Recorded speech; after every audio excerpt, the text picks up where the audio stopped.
कक्षा छठी गणित पाठ क्रमांक 1 विभाग पहला ज्यामिति की मूलभूत संकल्पनाएं। नमस्ते प्रिय छात्रों, आज हम गणित के पहले पाठ का अभ्यास करेंगे और इस पाठ का नाम है ज्यामिति की मूलभूत संकल्पनाएं।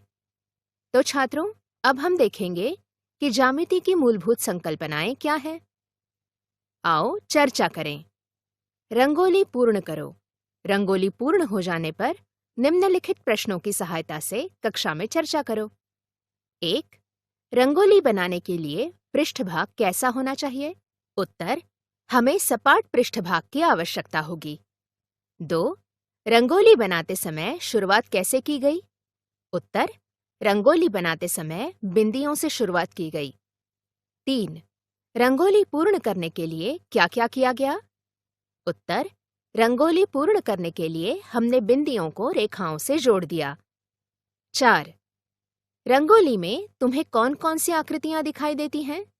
उत्तर: रंगोली में हमें रेखा, त्रिभुज, वर्ग, आयत जैसी आकृतियां दिखाई देती हैं। 5. क्या स्कूटर अथवा हाथी की पीठ पर रंगोली बनाई जा सकती है? उत्तर: स्कूटर अथवा हाथी की पीठ पर रंगोली बनाना असंभव है। 6. कागज पर रंगोली बनाते समय बिंदियां किससे बनाते हैं? उत्तर: कागज पर रंगोली बनाते समय बिंदियां पेन या पेंसिल से बनाते हैं। आओ समझें। बिंदु। बिंदु छोटी सी बिंदी द्वारा दर्शाया जाता है। कलम अथवा नोकदार पेंसिल से कागज पर छोटी सी बिंदी बनाई जा सकती है। रंगोली की बिंदियां बिंदुओं की प्रतीक हैं। बिंदु को नाम दिया जा सकता है। बिंदुओं के नाम लिखने के लिए अक्षरों का उपयोग करते हैं। संलग्न आकृति में बिंदु P, बिंदु A तथा बिंदु T दर्शाए गए हैं। रेखाखंड तथा रेखा। कागज पर दो बिंदु A तथा B लो और उन्हें मापन पट्टी की सहायता से जोड़ो। हमें एक सरल रेख AB मिलता है। क्या ये रेख B की ओर से उसे और आगे बढ़ाया जा सकता है? क्या ये A की ओर से भी आगे बढ़ाया जा सकता है? कितना बढ़ाया जा सकता है? कागज बहुत बड़ा हो तो वो भी बहुत बड़ा खींचा जा सकता है। मैदान पर कितना बड़ा रेख खींचा जा सकता है? हम ये कल्पना करें कि ये रेख दोनों दिशाओं में असीमित रूप से बढ़ाया जा सकता है। इसे कागज पर असीमित दर्शाने के लिए इसके दोनों ओर तीर लगाते हैं। गणित में रेखा का तात्पर्य सरल रेखा से है। हमारा खींचा हुआ पहला रेख A से B तक ही था। ये रेख इस नई रेखा का एक टुकड़ा अर्थात रेखाखंड है। रेखाखंड पर उसकी सीमा दर्शाने वाले दो बिंदु होते हैं। इन्हें अंत बिंदु कहते हैं। रेखाखंड AB को संक्षेप में रेख AB लिखा जाता है। A तथा B इसके अंत्य बिंदु हैं। रेखा को एक छोटे अंग्रेजी अक्षर अथवा रेखा पर स्थित किन्हीं दो बिंदुओं की सहायता से दर्शाया जाता है। ये रेखा L दर्शाई गई है। इसका नाम रेखा PQ अथवा रेखा QP भी लिखा जा सकता है। किरण। संलग्न चित्र देखो। क्या दिखाई देता है? सूर्य से निकलने वाली किरणें सभी दिशाओं में आगे बढ़ती रहती हैं। टॉर्च की प्रकाश किरणें भी एक स्थान से निकलकर आगे की दिशा में बढ़ती जाती हैं। रेखा के उस भाग को भी किरण कहते हैं जो एक बिंदु से शुरू होकर एक ही दिशा में आगे बढ़ती जाती है। किरण जिस बिंदु से शुरू होती है उसे आरंभ बिंदु कहते हैं। यहाँ संलग्न आकृति में बिंदु P आरंभ बिंदु है। P से Q की दिशा में किरण असीमित है, ये दर्शाने के लिए तीर बनाई गई है।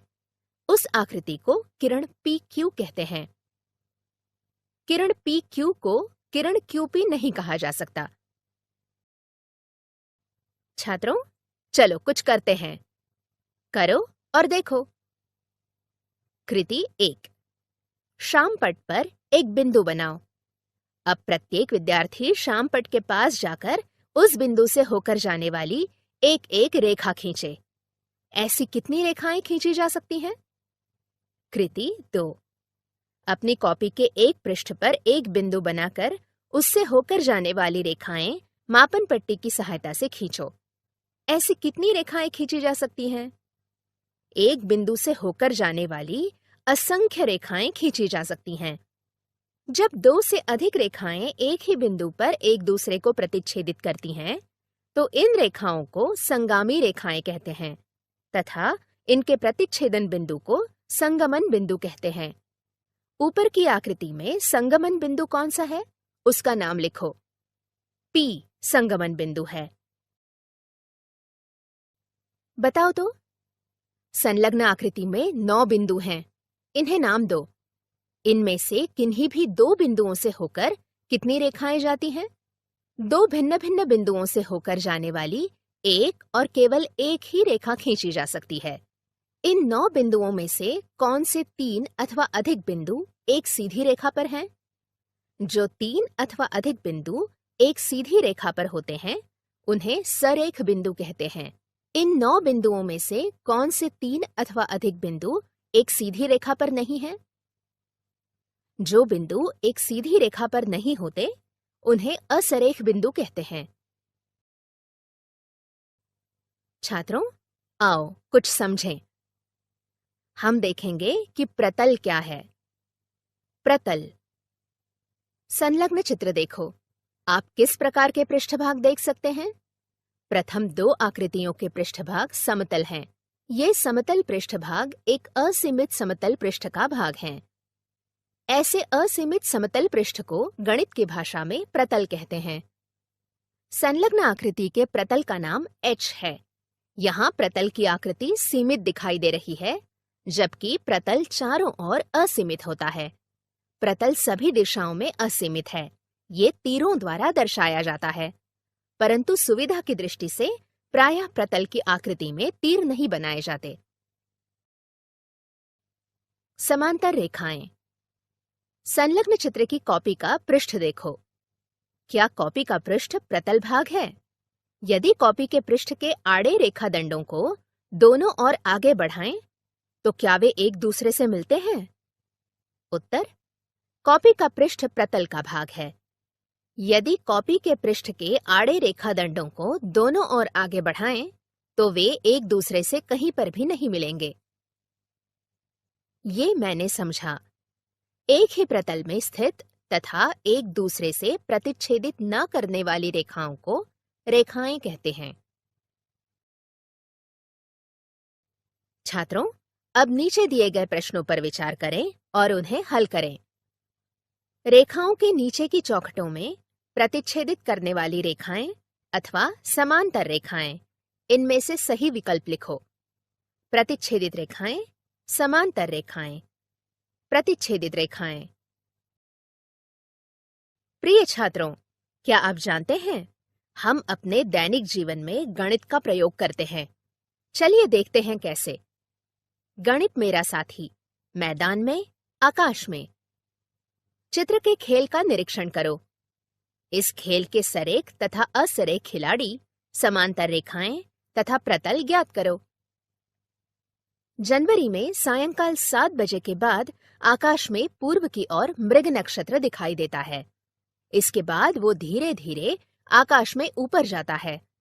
इस नक्षत्र में क्या 3 तारे एक सरल रेखा में दिखाई देते हैं?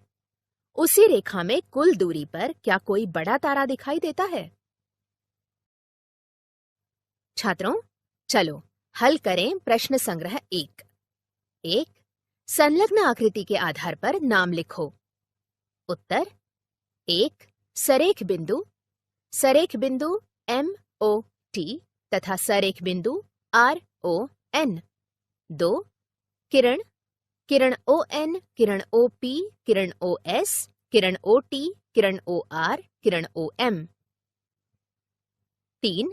रेखाखंड।